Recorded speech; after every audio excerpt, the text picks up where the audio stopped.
Hello and welcome to the Saturday wrap-up here on Landy's Crypto Corner, powered by the Gokhstein News Network. Today we're looking at Bitcoin, and I should probably tell you the date. Today is June 28th, 2025. We have the end of the month coming up on Tuesday, and Bitcoin hasn't really done much since getting up here and above the 106 level where we had the close open from Tuesday come into Wednesday. So all of the general criteria that I talked about in the Wednesday check-in still applies. And right now, we have a trend break on a closing basis only. So we have a closing higher high, but we still have not broken the downtrend completely, as we do need to see Bitcoin break the 109 swing high here on a closing basis to break the downtrend. Otherwise, this would be a higher high close with a lower high swing.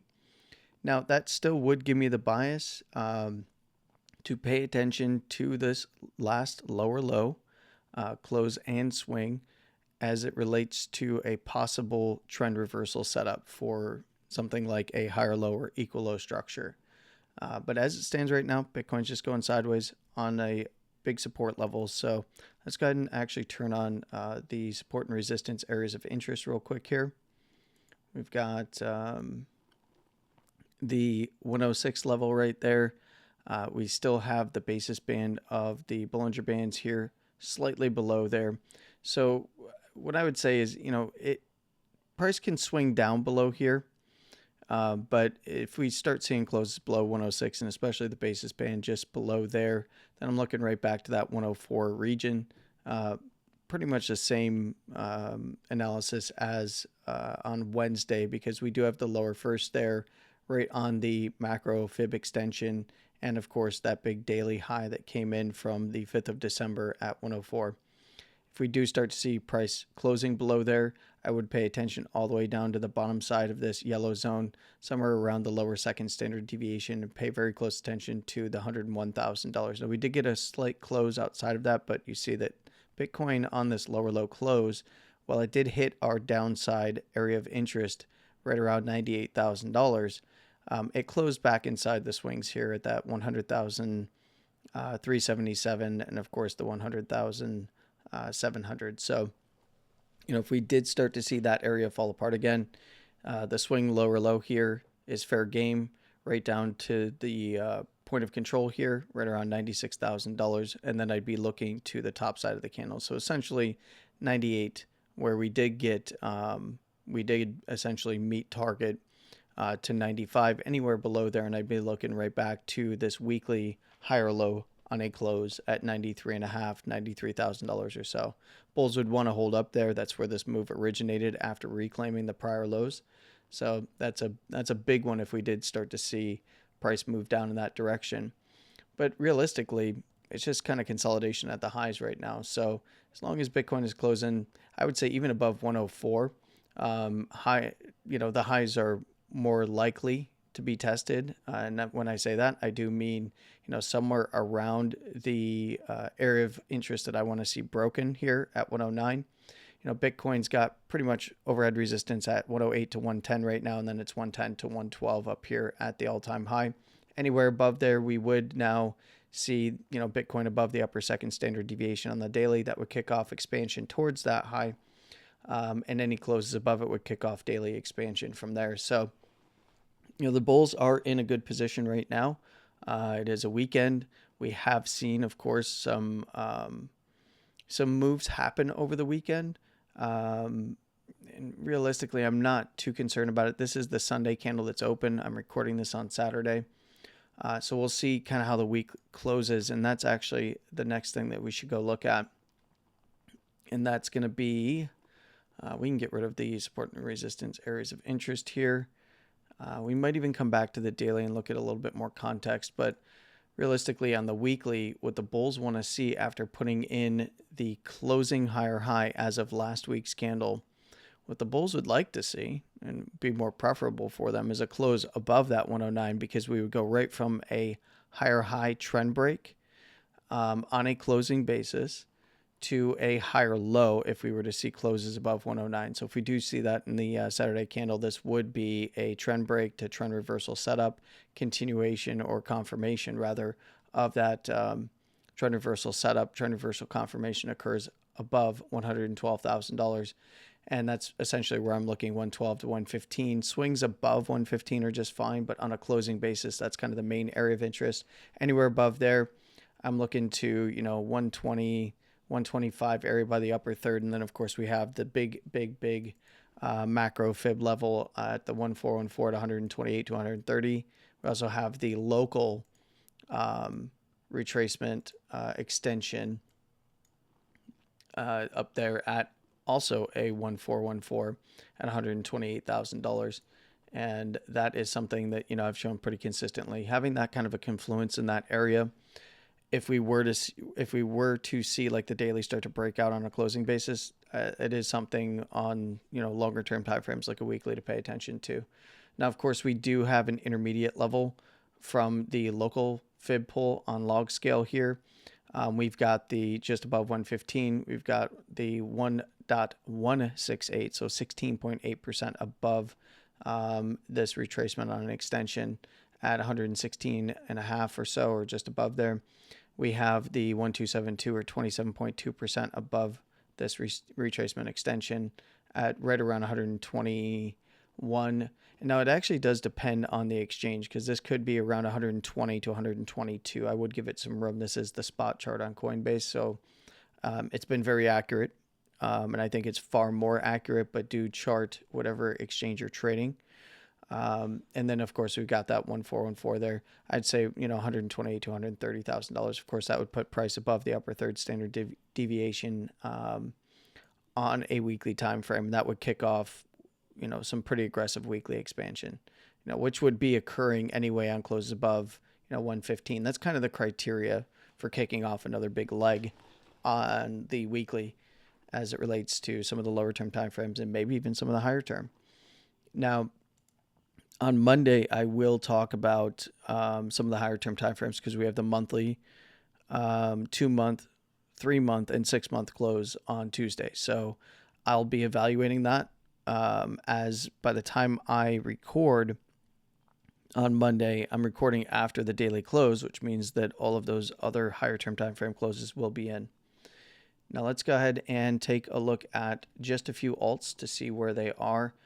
First things first, I'll check on Ethereum, and that's going to be right around the areas. It hit all the criteria that we had previously talking about on some of the live streams and some of the videos that were recorded as well. So we got our dip into, we lost the lows, and I was looking for basically 23 to 2100. We got that run, and then right back to regain the lows here around 24 to 2500. We've seen price kind of regain and push up towards that basis band at around 2,500. Anywhere above there, pay very close attention to the 2,550. That is where we saw the daily consolidation. This is also a weekly high, I believe. Or no, this is, okay. This was the post high. So we had the consolidation on Bitcoin. We saw consolidation across every single chart. And when Bitcoin broke down from 95 and then made new lower lows outside of the range lows, so did everything else. And then there was the weekend post. Price came up and just retested the actual breakdown consolidation structure. So that's going to be that 25.55. You'll see that price has been interacting with that as a pivot here. So getting above there, start looking back towards 26 to 2700. Anywhere above there, we're looking right back to this high over here. And realistically, we need to see $3,000 break on a closing basis and hold as a zone for the 2,700 to 3K region. So, right now, kind of breaking a downtrend back above 25.50, 25.55 or so. It's actually 25.69. Nice.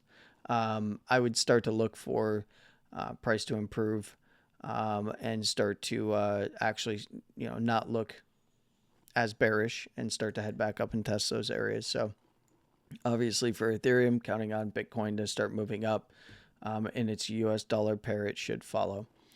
And if we go and take a look at Solana, we got our, now this is, I'm going to take a look at Solana and show you on the weekly here. What we got was another 125 strike, and that is a weekly, it's a pretty big weekly swing high. So we did see that, we saw price also come down and test that close open kind of as a zone at 112 before getting that lower high at 150 and then coming down and retesting this low. So we had a higher high, higher low, and we did see like an equal high, lower high swing to a higher low structure before Solana went up.